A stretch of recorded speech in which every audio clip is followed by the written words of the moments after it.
itindeho. Siko biri, ariko akenshi uzasanga abo twita inshuti zacu za hafi arizo zirwanya zigatuma tutagera ku ntego zacu twiyemeje. Itindeho. Mu buzima hari abantu tubana nabo ndetse tunagendana umunsi ku wundi, watera bakikiriza ndetse wanahamagara bakitaba. Rimwe na rimwe bamita imiti ijya ku bintu bakazisanga babujijwe amahirwe yo mu buzima n'abo bantu bita inshuti za hafi.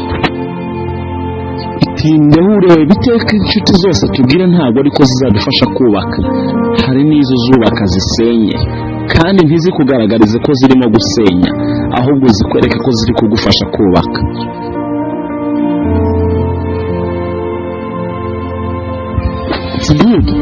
Biba byiza cyane iyo umenya inshuti yawe ko igusenya iyo itaramenya ko ubizi,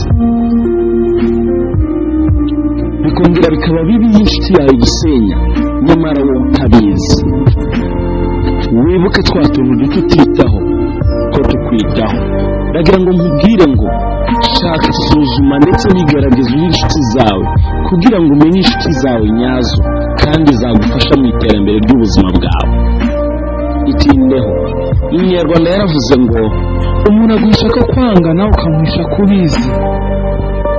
Mpamya neza yuko igihe uri ku rugamba ntiwereke uwo muri kurwanya yuko abizi ko uri umunyantege nke, ntamenya ko ushobora no gutira izindi ngabo nyamara ukamurwanya ukamutsinda.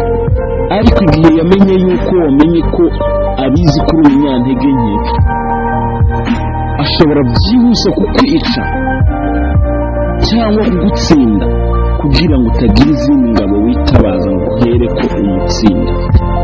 Reka ibi bitwigishe yuko iteka nitubona tekinike cyangwa uburyo abanzi cyangwa abaturwanya bakoresha kugira ngo badutsinde, si ngombwa kubereka cyangwa kubamenyesha ko wabimenye.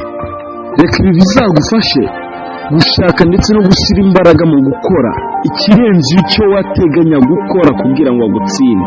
Icyo gihe nusohoza kandi ugakora icyo ugambirira gukora kirenze icyo ashaka gukora, bizaba muri kimwe kinesha umugambi wiwe wo gushaka kurwanya, muri make uzamutsinda. Itindeho. Nitwa Olivier, ndabakunda cyane. Shalom.